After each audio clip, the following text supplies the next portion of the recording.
उद्धव ठाकरे ने जूते से पिटाई की थी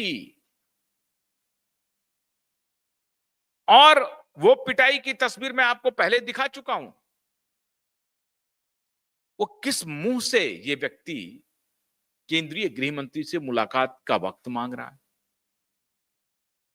अब ये व्यक्ति फडणवीस से गुप्त जगह पे सबसे छुप करके, आप देखिए कि मुख्यमंत्री का मूवमेंट कितना महत्वपूर्ण होता है, लेकिन सबसे छुप करके रात के अंधेरे में मुलाकात हुई है, रात के अंधेरे में मित्रों। और उस मुलाकात के बाद ही ये बयान आया है कि मैं आपको ये बयान दूंगा, और उसके बाद पब्लिक पोस्चरिंग के लिए ये जो फोटोग्राफ आप देख रहे हैं, ये फोटो आया ताकि मीडिया में जो है वो चलना शुरू हो जाए कि रीयूनियन हो रहा है उद्धव ठाकरे और बीजेपी का।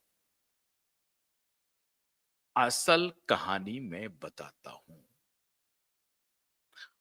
ठाकरे ने प्रस्ताव रखा कि क्या करना चाहिए, तो देवाभाऊ की तरफ से उत्तर आया, भाई क्या करना चाहिए, क्या, मैं तो कुछ कर ही नहीं रहा हूं, अब मैं इससे ज्यादा नहीं कर सकता हूं। हमको उन्होंने फोन नहीं किया था देवाभाऊ ने, लेकिन जो बातचीत हुई है उसका लबोलुआब बता रहा हूं, और तब आपको बताऊंगा कि ये देवाभाऊ कौन है। देवाभाऊ ने कहा कि भाई हमने तो आपको पूरी मदद कर दी, हमारे पास सतीश साल्यान भाई आए, उन्होंने एफआईआर करने की अर्जी लगाई, हमारे कमिश्नर ने एफआईआर नहीं किया, हमारे कमिश्नर ने मुलाकात नहीं की, और फिर कोर्ट में गई बात, अदालत ने पूछा कि एफआईआर क्यों नहीं किया, सरकार को जवाब देना था।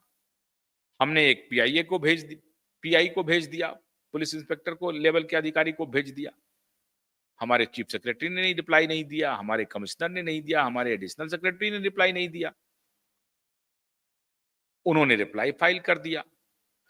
अब ये आपके सामने, देवभाऊ ने कहा कि ये आपके सामने है, हमने जो आपको मदद की है ये आपके सामने है, अब इससे ज्यादा मैं मदद क्या कर सकता हूं।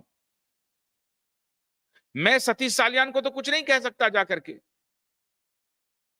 या सतीश साल्यान के वकील को नहीं कह सकता, आशुतोष पाठक को भी नहीं कह सकता, क्यूवाइब नेटवर्क को भी नहीं कह सकता। आखिर मेरी भी कोई इज्जत है, मेरी भी कोई प्रतिष्ठा है। मेरे हाथ में जो कुछ भी है, सरकार के हाथ में जो कुछ भी है, सरकार ने उसे करने से कब पीछे रही सरकार, और सरकार ने वो काम किया, और पूरी फसीहत मोल लेकर के किया। स्थिति यह हो गई कि 16 जुलाई को हमारा मैटर बोर्ड पे नहीं आने दिया हमने, नहीं इन्होंने नहीं आने दिया, लेकिन तिकड़म ऐसा हुआ।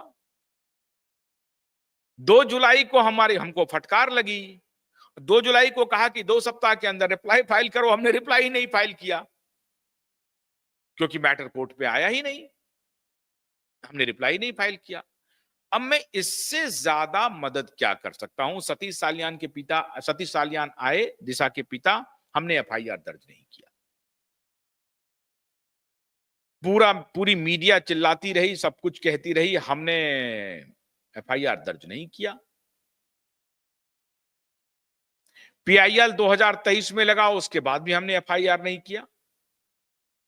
हमारे विधायक नितेश राणे, उनके पिता नारायण राणे, सब लोगों ने हमें एविडेंस दिया, लेकिन हमने ब्रेन वॉश करने के लिए एसआईटी गठित कर दिया 2023 में। फिर 12 महीने तक हमने कोई ऑफिसर अपॉइंट नहीं किया, और फिर जब ऑफिसर अपॉइंट कर दिया तो उसने कोई इन्वेस्टिगेशन नहीं किया। अब इन्वेस्टिगेशन नहीं किया, कोर्ट ने पूछा क्यों नहीं किया, तो हमने एक पीआई को बता दिया। भाई 2.5 साल 3 साल से तो मैं आपको मदद कर रहा हूं, बार बार मदद कर रहा हूं, अब मेरे हाथ में इससे ज्यादा मदद की कोई गुंजाइश नहीं है। देवा भाऊ ने मीटिंग में कहा कि मैं सारी परेशानी मोल ले रहा हूं, सारे गुस्से को मोल ले रहा हूं, देश भर के लोग नाराज हैं हमसे, लोग मेरे ऊपर तोहमत लगा रहे हैं कि मैं आपको मदद कर रहा हूं, और वो तोहमत के वो पूरे आधार हैं कि 2.5 साल से होम मिनिस्ट्री मेरे पास है और मैं एक एफआईआर दर्ज नहीं कर रहा हूं। तो मैं किसको उल्लू बना रहा हूं? पूरी जनता क्या बेवकूफ है? जनता समझदार है, जनता समझ रही है। बावजूद इसके अगर आपको शक है तो मैं उसका कुछ नहीं कर सकता हूं। मैं सारी तोहमत मोल लेकर के मैं आपके बच्चे को, बेटे को बचा रहा हूं। अब इससे ज्यादा मैं नहीं कर सकता। 1 घंटे की मीटिंग का लबोलुआब ये है। बाप बेटे को लगा तो क्या और क्या हम कर दें अपने तरफ से, तो कहा अब आप अपने तरफ से कुछ भी करने के लिए स्वतंत्र हैं। अब उसी का मास्टर स्ट्रोक उस मीटिंग में तो उन्होंने कह दिया कि इससे ज्यादा मैं कुछ नहीं कर सकता हूं। और उसके बाद आगे की कड़ी जब विधानसभा की कार्रवाई शुरू हुई तो विधानसभा में देवभाऊ ने एक और मास्टर स्ट्रोक चल दिया और कहा कि मैं तो आपके तरफ नहीं जा सकता हूं, आप आ सकते हैं। अब इसको संकेत पूरी दुनिया में, अंदर खाने जो बात हुई उसकी चर्चा कहीं नहीं है, वो बता रहा हूं मैं, लेकिन जो बाहर में पब्लिकली फोटो ऑप्स हुआ है उसकी चर्चा चारों तरफ शुरू हो गई कि Uddhav and Devendra, BJP Shiv Sena Uddhav reunion की खबर आने लगी, आएगी ही। भाई आपने तस्वीर ही ऐसी खिंचवाई है जिसमें हर तरफ ये चर्चा होगी। अब आप सोचिए देवा भाऊ किस मिट्टी के बने हैं। मैं तो हैरान हूं,